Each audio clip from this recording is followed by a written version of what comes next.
Conversation Inside the Music with Carol Riddick. Conversations Inside the Music, where we discuss the topics you think about when you're chilling with your fuzzy slippers and your onesie. Yeah! Welcome to Conversations Inside the Music with Carol Riddick. What's the deal? Yours truly, the magnificent DJ Jazzy Joe. Hi, this is Jill Scott, a.k.a. Jilly de Philadelphia. Hey, this is Gerald Beasley.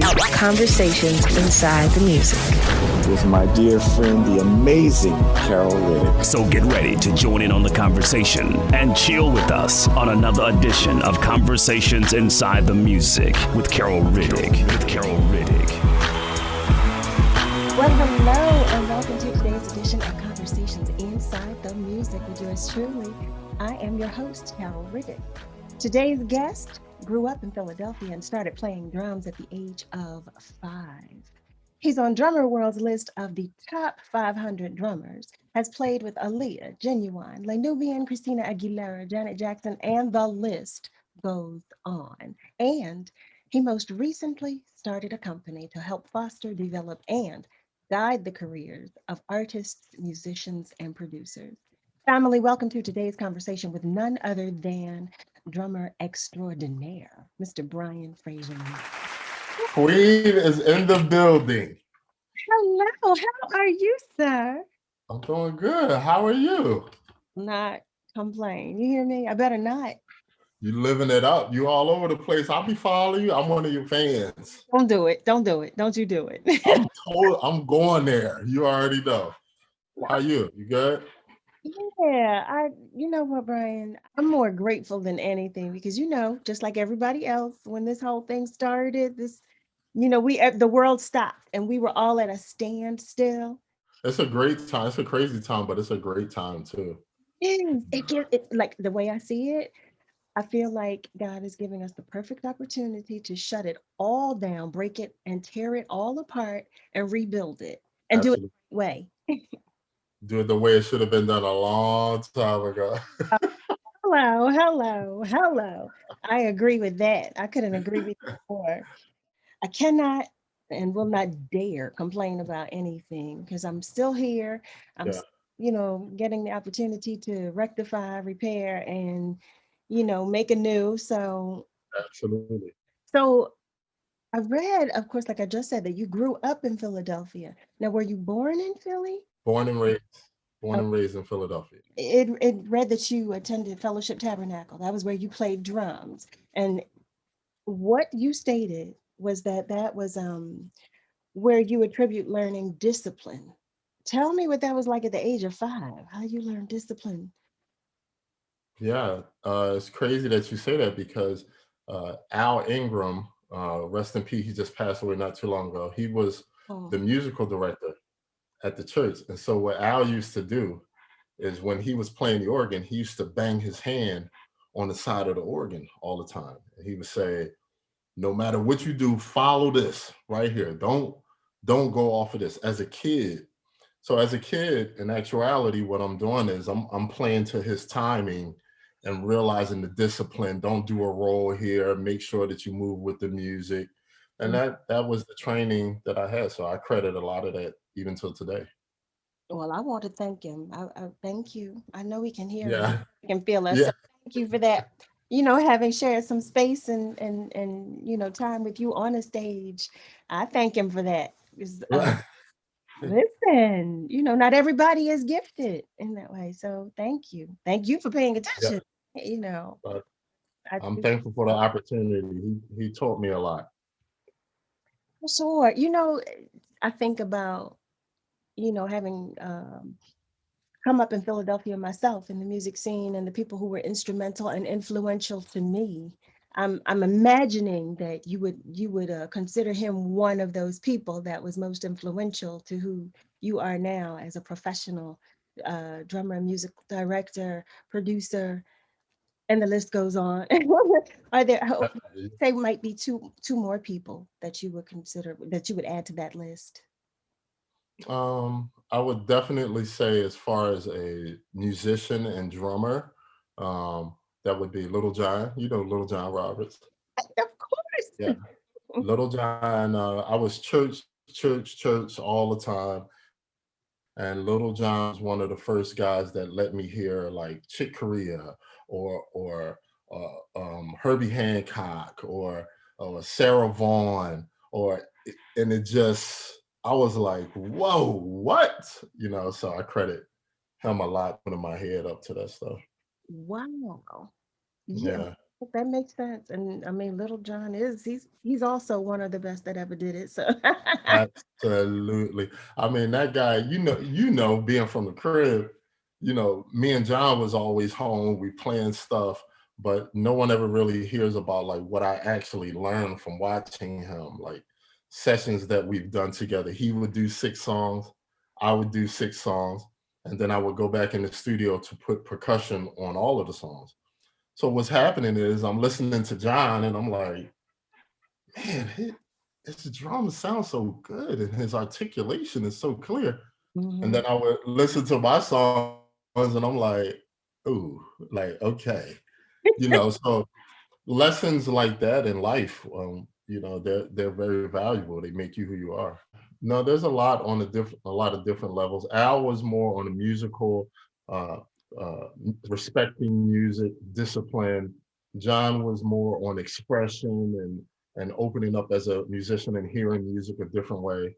And I would have to say, Jesus, there's so many, but I want to pick one in a different way. I would say Kevin Antunes is the musical director of Backstreet, and I would say him for his musicality, but for his business mind. Nice. Nice. So I've had people that helped me for musically and respecting music, for me being a drummer and expression, and then people that have handled their business in such a way that it's just like, wow, can musicians really do that? Can we have products? Can we offer services? Can we be incorporated and hire people and have businesses? And Mhm. so, yeah, those are just a few. I love it. I love it. I love it. So, did you always want to be a drummer? Did you know? I hoped that it would be like that as a kid.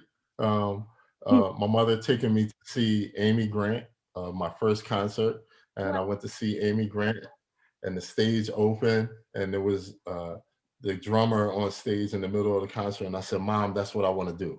But as a kid, I'm excited about it and seeing the finished product. But I think later on, maybe like in my teens, or I had the ambition of thinking that I could do something, and I needed that, to just break through walls and stuff. But I would say maybe like 35. I'm not too far from there now. But anyway, at a certain point in my life, at a certain point in my life, I started seeing entrepreneurs, musicians, and that really touched me in a way, and that's really my focus now. Okay, so I consider you my friend, and I'm sitting here geeking out because we're sitting here chit chatting and having this conversation. Like I told you, we don't talk often enough, but you and I have never really Right, right. and talked about work. We've always been on the road and talking about what's going on in that moment. But one thing that I've shared with so many people that I don't think I've ever shared with you, you don't know that you're one of my favorite drummers, but I commend you on just staying true to your art and being who you are. And I tell them, okay, I don't know if you'll remember this one time we were on the road, we were with Les Nubian, and Uh-huh. you know where I'm going. We were on the stage. We were in the midst of the show, and I mean, we're in it. And then I find out, as did the girls and everybody else on stage, that the drum machine had stopped or I don't know what it had done because we didn't know anything had happened to the drum machine because you didn't let anything falter. Like we had no Oof. idea. And so what I want everybody to know that is listening is that there was so much in the music. There was so much, so many instruments, so many sounds. There were so many percussive additives that were in the track. And we had no idea that none of that was there because I don't know how many arms you grew in that moment or what kind of tentacles you had. He already had respect for you as a drummer and as a human being, but my respect, like, I mean, it just shot through the roof. Thank you. I First of all, I remember that. And it's thank you so much for saying that. And it's such a great thing from your side because what was happening inside, right, was what is wrong with this drum machine? Like trying to play and then just deciding to turn it off. Like these are decisions that's happening real time, and the things I had to tell myself in my head, like before I turned it off, was like, are you ready to turn this off? So but it's just one of those things. I'm grateful to hear you say it like that.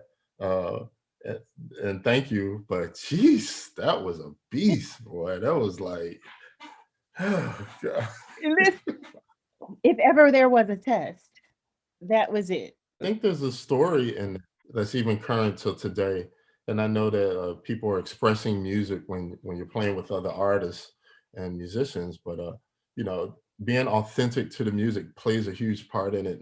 And I think that I thank my authenticity at that time, because these are songs that the audience know, and that your bandmates and your team, that your vocalists and everybody knows. So there's a lesson in that. It was for me. Stay authentic.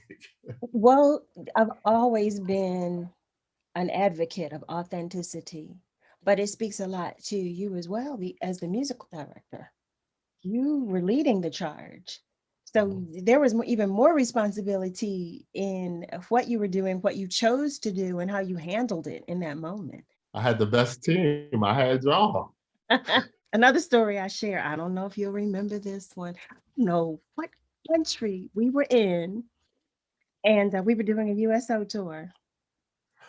I remember this whole scene. Go ahead, I'm ready. I don't know where we were, but I do remember there was a 3-hour ride to the airport.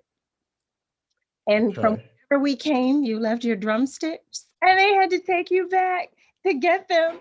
And we were all like, wait, what? I don't know. Do you remember what country we were in? I don't remember what country, but I do remember that situation. Oh my God. I was like, is this the only option? There's no more options? Were you saying that? Like at the airport, you were like, this is it? This is the only option? This is it. Nothing. I'll stop off and get 2 pieces of wood. Let's just go. I will never forget that. It was just, some things that just stay with you. It was just so funny to me, because who would have thought? We were having so much fun. We were all That was a fun tour. Oh, wasn't it? Oh. That was a fun tour. I will always remember that tour. It was I had never done anything like that. It was like all new, and I was with my people. I was like, oh, this is great. Leave it to me to bring you to new adventures. Leave it to me. Yeah. And I've never drunk that much alcohol probably in my life. Not going to say anything about that. Okay. You guys, when I tell you, I had no idea you guys were capable of drinking. It's like everybody didn't either. All of you said the same thing, like, yo, I had no idea. I could. It was so much fun. And then the music was amazing, and they took care of us, and it was just fun. I remember that. The most exciting thing for me was being in the Chinook and the Black Hawk, both of those 2 helicopters. That was the most exciting thing for me. I loved doing the USO tours because of that. I couldn't wait. Now, I don't know if you remember this, because this one is my own personal story, but I was so geeked about sitting in the cockpit. I wanted to sit in the cockpit, and I kept saying, no, oh my goodness, I just want to. And the pilots, they told me no, or they said, no, we can't let you do that. And I said, no, please. And they said, well, no, you won't be awake. And I said, what? What? About? What you talking about? Brian, I don't think we got in the air good. And I was knocked out. They failed to explain fully to me about the air pressure and how it was best that I stay in the cabin. I saw nothing. They laughed at me. All this talking, I think, what are you talking about? I can sit in the cockpit. I was in a coma the whole time. Not because I did not out cold. Yeah, I did not listen. Yeah, but it was fun. You were way more crazy. You always been way more crazy. But it's like, I wasn't trying to sit up in no, I'm cool. She can go ahead and do that. I'm not doing that. Well, who wants to sit in the cabin? I want to sit in the cockpit. I want to see it all. Y'all see what I mean? She crazy. Yeah, next I would have been asking to fly the plane, right? Exactly. I mean, life is short. Yeah. I want to talk to you about working with what might be considered more prominent or successful artists, as opposed to working with those who are being newly developed or up and coming. What are those experiences like for you?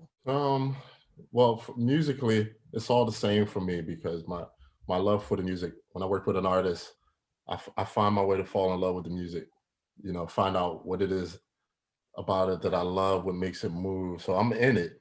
So for musically, it's all the same for me. I'm diving in. I'm giving it the same amount of attention and details and love and hard work for it. Sometimes when you're working with more established artists or prominent artists, it's really the mentality of how you can become a team player. You know, with new artists, they might invite your ideas. They might say, "Hey, Brian, what do you think? You know, should go here?" Or you can, and not that you can't with prominent artists, but most of the time they have show directors, they have people that's meeting with them, and they got this whole vision together. So it's really the difference of being able to create with certain artists and have that, or being able to be a team player, something that you might not normally do, or might not be your taste of a lick or a note or a chord, and just really being able to be a team player. But musically, it's all the same for me, no matter if it's, you know, a prominent artist, a small, big, whatever, church choir, it doesn't matter. That's pretty cool. That's pretty cool. Yeah. What would you say was I'd say the craziest experience you had or most unusual Uh, experience you've had? well, I remember doing this USO tour with Carol Riddick, and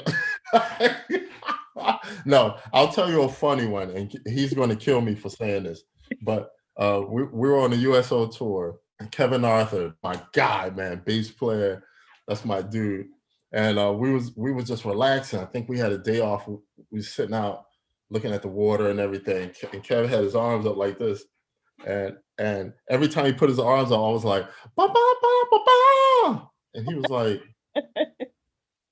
what? And then he put his arm up again, and I was like, ba ba ba ba ba. He was like, yo, why you keep doing it? I said, because you got the Jackson 5 under your underarms, bro. It was like all of this hair from his underarms. He's gonna kill me for saying. But anyway. Oh my gosh. Oh, Kevin, please know that I love you. Please know. It's not thing. Please know that I love you. Anyway, that's one thing, honestly, that really sticks out about that USO. The drinking that I did, the amazing music, and Kevin's underarms. You made me think of something when you were What? talking about. So I don't know if you will remember this. We went to another USO tour. Wow. I think we were in Guantanamo Bay. But in any event, Okay. I remember now, first of all, I was afraid because they had banana rats there.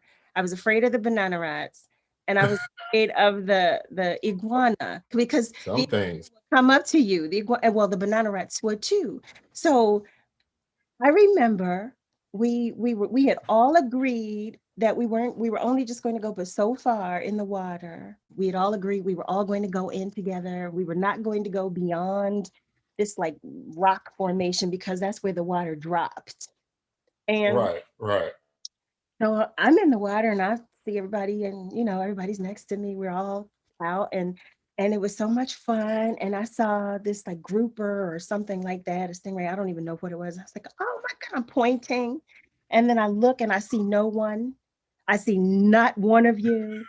And then I go to stand and there was no bottom because I had gone past the rock and I didn't know. And I go to stand up and my head is out of the water and I hear all of you, come back before I, of course, go down in the water. And then, of course, when I get out of the water, an iguana came to me. See, that's a prime example of what I'm talking about, people. This is your host right here, okay? Gone way past where she was supposed to go, okay? I do remember that though. I was like, yo, Carol is the shortest thing out here trying to go in the farthest part of the water. At least until I almost died, but it was fun. Y'all hear it from her. Those banana rats, though, seriously, like I don't mess with them. They're not shy. Do you remember you'd come out of your room and there'd be like 6 of them right outside your door? I need more alcohol. Brian, you are bringing back so many memories. Those USO tours alone were insane, not to mention the other tours, and the USO tours were all my tours. Why did all of the craziness happen?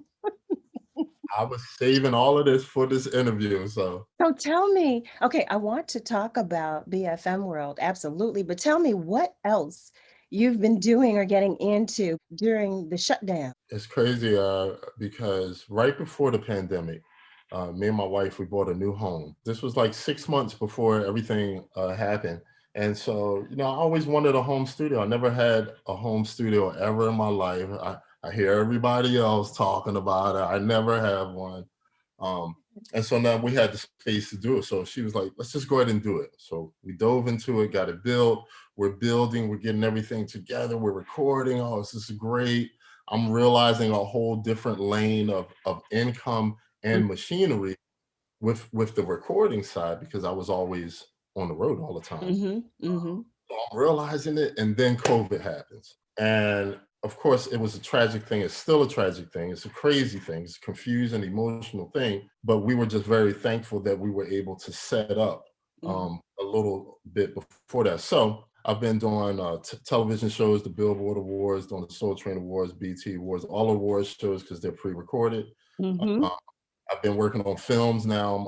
I'm working on scoring films, like action scenes, like yeah, it's and I absolutely love it, yo. I'm like turned out on it. But anyway, that kind of thing. I'm doing my own videos and virtual drum clinics like P6 and all of those festivals are doing their. So I'm basically able to create whatever I need to do at home. And I'm a commercial partner with this virtual reality company called Iora.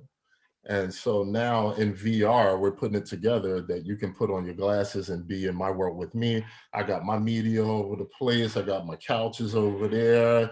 We can have holographic performances in virtual reality. So I'm trying to get my hands in that world as well too. I love it. Well, one, congratulations to you for getting married, you and your wife for building and expanding, and I love it. I'm grateful that we are able to mature in this industry. I'm happy to hear all of that, all of what you're doing. What's next for you guys, you and your wife? Let's see. Now that we're here, it's been about a little over a year now that we're in the house, and we're staying safe. She's a school teacher, so she's remote teaching. The next thing for us is just really going room by room to make every room in this house exactly what we want. So we have a lot of DIY projects on the table. Absolutely, but that's fun though. It is. So tell me this, when you, how did you come up with the concept and idea of BFM World? That was interesting. So I was on the road a lot, and I was never home to really give personal lessons. I'd always been kind of doing consultations, even though I didn't call them. I didn't know what to call them. But, people would call and they want advice, and you just share your experiences, and you share the things that you saw and how people can be, and the best way to protect yourself and the best way to present your product. So that kind of formed from something that we all do, you do, everyone does. I wanted to make it an official service. And so that was that. And then the lessons came as I was on the road. I would try to go to each city and rent out a rehearsal space and hold lessons for people in that city. And then that came, and then seminars came from like going to schools and bringing sticks and buckets for the kids and talking to them about life and encouraging them and all of that stuff. So all of these things that I wanted to do and that I was starting to do, I just wanted to put them under one umbrella to try to brand myself as that one-stop shop. And one guy, Dom Familaro, he's a really popular drummer. He's been doing it forever. It's one of my OGs. I love him. I did a clinic with him one time, and this was before BFM World. And he says, I did the clinic, and we're all on the clinic together. I'm on there with Omar Hakim. I like all of these big drummers. I'm like super nervous. And so I did the clinic, and they came up to me afterwards, and they said, man, you did so good. You know, I had kids come up. I'm like interactive. That's just my personality. I want people just to have fun. And he says, you're so good. We love what you're doing. But when you're really ready to do this, we're here for you. And I was like, you just told me I did a good job, but now I don't feel like I did a good job. You know, like what does that mean? And he started to show me how he has books and lessons around the world. He has over 1 million frequent flyer miles from going to schools and speaking at colleges. And he was really a big encouragement for me to start my own world like that, offering services like that. Wow. Yeah. I think it's incredible. I love the website, by the way. I think it's awesome, though, for you have merchandise and you have workshops and sessions. And when I first saw it, I think it was on Instagram, and I said, oh, what is this? You know, I got excited. And then when I started clicking around, it made me happy to see, because I do applaud you so much for, like I said, being the artist that you are, being the musician that you are, and just being the human being that you are. So I think that's great. Thank you. Thank you so much.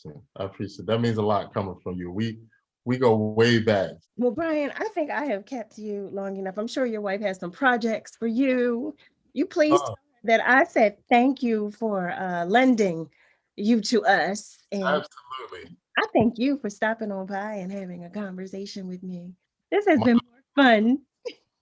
My pleasure. Anytime. I applaud you for everything you're doing. I'm a fan. I'm family.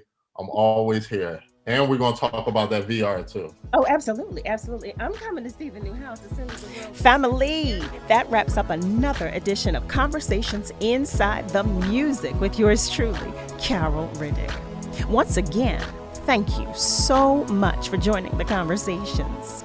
If you like what you heard, please tell a friend and check out prior interviews on our YouTube and Facebook pages, or on any media stream where you typically listen to your podcasts.